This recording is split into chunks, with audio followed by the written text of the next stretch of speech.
the term Latino is an umbrella term. It refers to 26 countries, and even within those countries, we can all agree. I think, I'm Mexican, Puerto Rican, you're Puerto Rican, you're Brazilian. Brazilian. Oh my gosh.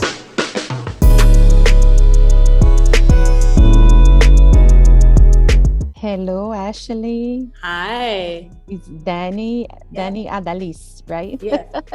Thank you so much for your time. A pleasure to talk to you both and to talk about this web series, CHUCHI Adaliz. I saw some minutes, I think it's the first episode. I don't know how long is each episode, but let's start from the beginning. What was the inspiration to write this web series?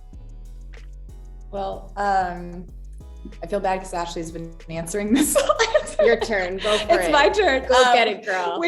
We met on a panel with this woman named Nidia Simone. She runs Blacktina, and she was running a panel with other Afro Latinx creatives, and we met there. And I was personally just very starstruck and inspired by Ashley.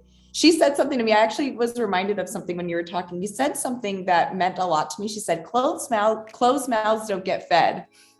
And that stuck with me. And that's what made me want to reach out to you too, because I have a really hard time advocating for myself, period. And so to just see somebody so strong and so confident, on this panel that I'd never met before, was just so cool. And she has a job writing for my favorite cartoon, crazy, right? I was oh wait, I have to meet this woman. I have to stalk her too on Instagram. And we stalked each other. She worked on the Proud Family. I love it. I talked to Alisa. Yes, Alisa Reyes, and about it. And I love that. I was going to mention, La Ciénaga. So I was like, oh my God, that's so cool. But so anyways, we met on that panel. And then I wanted to send her something that I was working on that's a project that's near and dear to my heart that I'm going to put out there. I told everybody yesterday I was going to do it, so I have to do it now. And that was inspired by your words, closed mouths don't get fed. And I sent it to Ashley, and then she was like, this looks cool. And she was like, why don't we work on something together? And I was like, you want to work on something with me?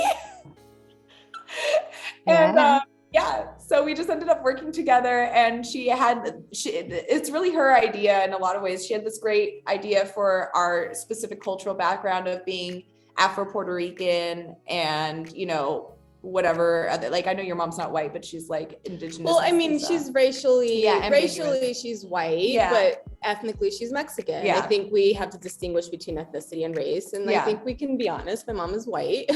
I just didn't know. I never met Mexican. And my dad is Black racially, but ethnically he's Puerto Rican. He's from the island, and so. And my mom is Black racially, and my dad is just a regular schmegular white guy. So we wanted to create something that was specific to our ethnic and cultural background, and something that we don't see a lot. And we were the only two people that we knew who could do that, and we're doing it. We did it. We're here. We made the thing. Yes, it's South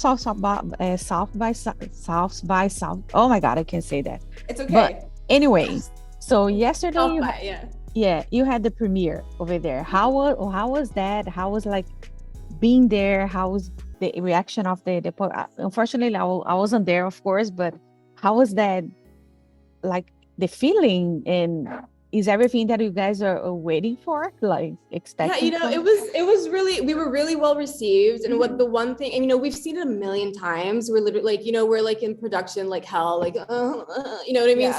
So I've seen it so many times, but then to see it on the big screen and then to hear this surround sound, we are, the Tracademics is a Bay Area producer who did all of our music. He if you're from the Bay, who Tracademics is, and he did all of our music. And when our title sequence came through, he combined hyphy music with reggaeton in our title sequence, and that just anchored the show so well because it's set in the Bay Area and it stars Puerto Ricans, and so just that music anchoring the show and localizing it, it was really, for me personally, it was just to experience this and hear it just in such in a surround sound setting was just the coolest thing ever.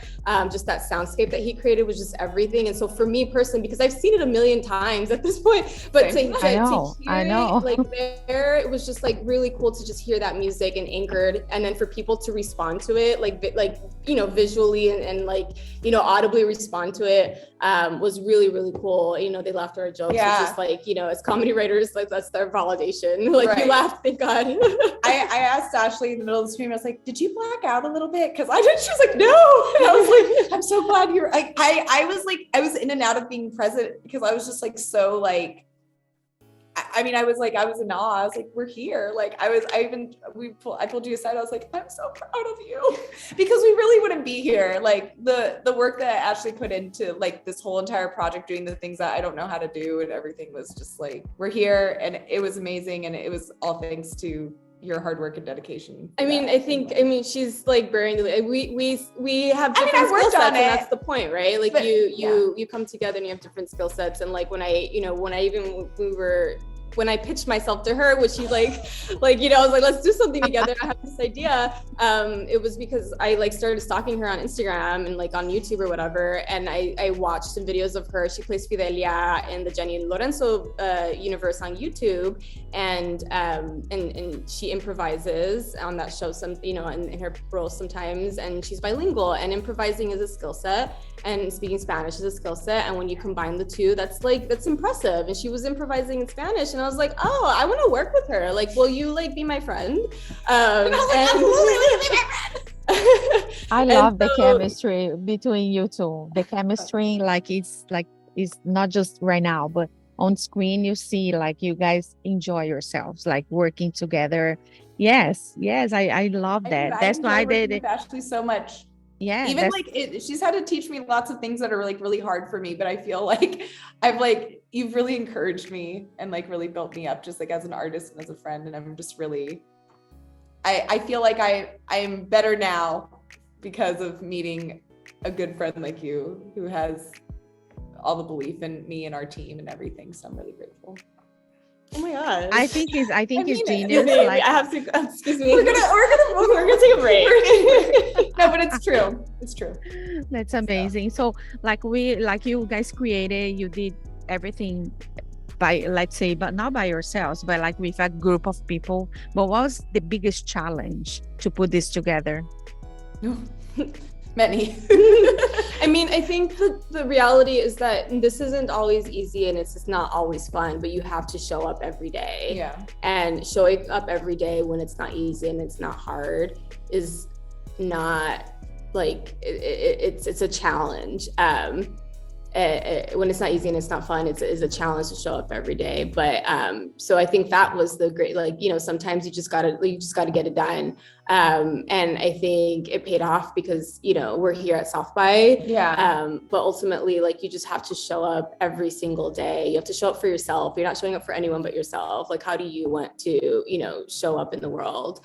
And part of it is literally just doing the work and putting in the work. And when it's not easy and it's not fun, like, what keeps you going is that you have this itch to scratch, right? Like, there's a story you want to tell, you can't help yourselves. Like, if we would like, I don't know how you feel about this, like, if I could do anything else, like I would, but I was rejected from all 14 medical schools that I applied to. Like, I literally— You applied to? Like, I wanted to apply, but I'm like, I can't read. I have dyslexia. So I always thought I couldn't, but I've always wanted to be a doctor. Well, I was rejected from all 14 medical schools I applied to. I then tried to go to business school. And when I took, like, when you're like studying for like the GMAT, I was like 99 percentile on the English and the writing, and then like 1% on the math. So like, you know, there's a trend here. And then finally I landed in like writing, and I was like, okay, great. But yeah, like, if I could do anything else, I would, but nobody wants me. Come on, no, I want you. But the reality is that you do this work because you can't help but do it. Like, you just, you have an itch to scratch, and we keep scratching it, and it doesn't go away. Like, and so you just— perfectly. That's exactly how I feel. Oh my God.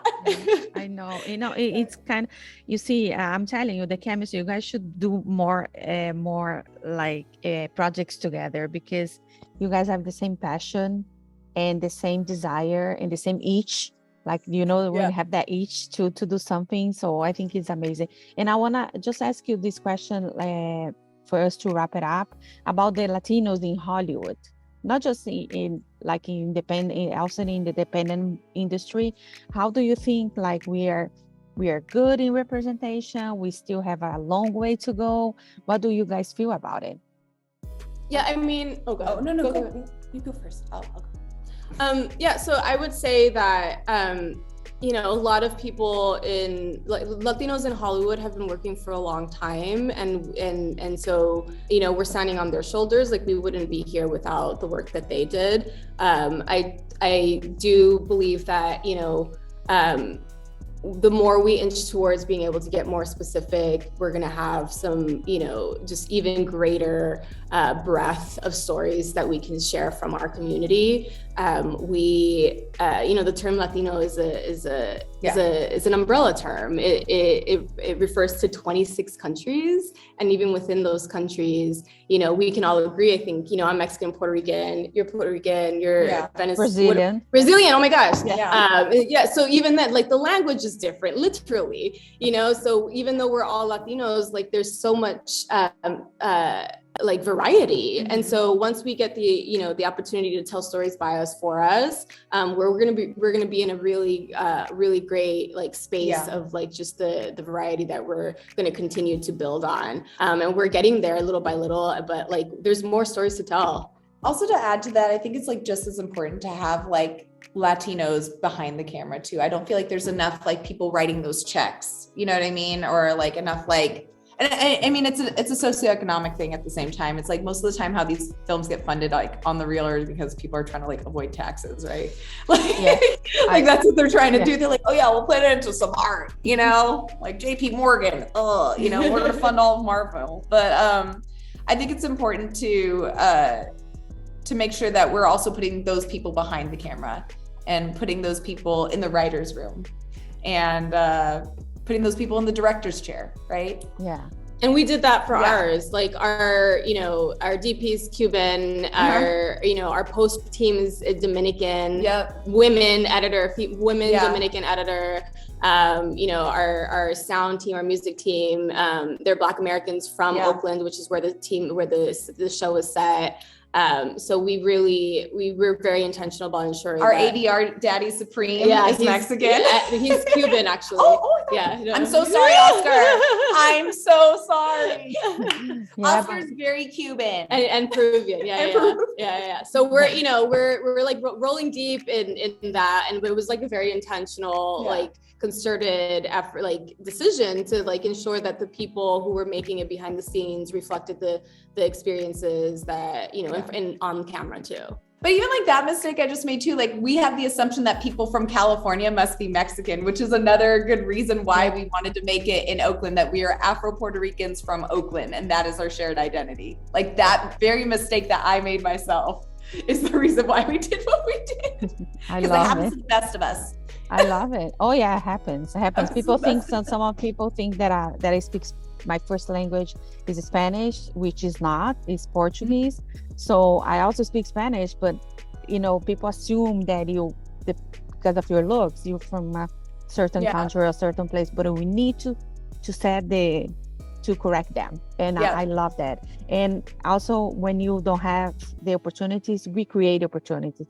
Is what you girls are doing. I love it. I just want to thank you so much for your time.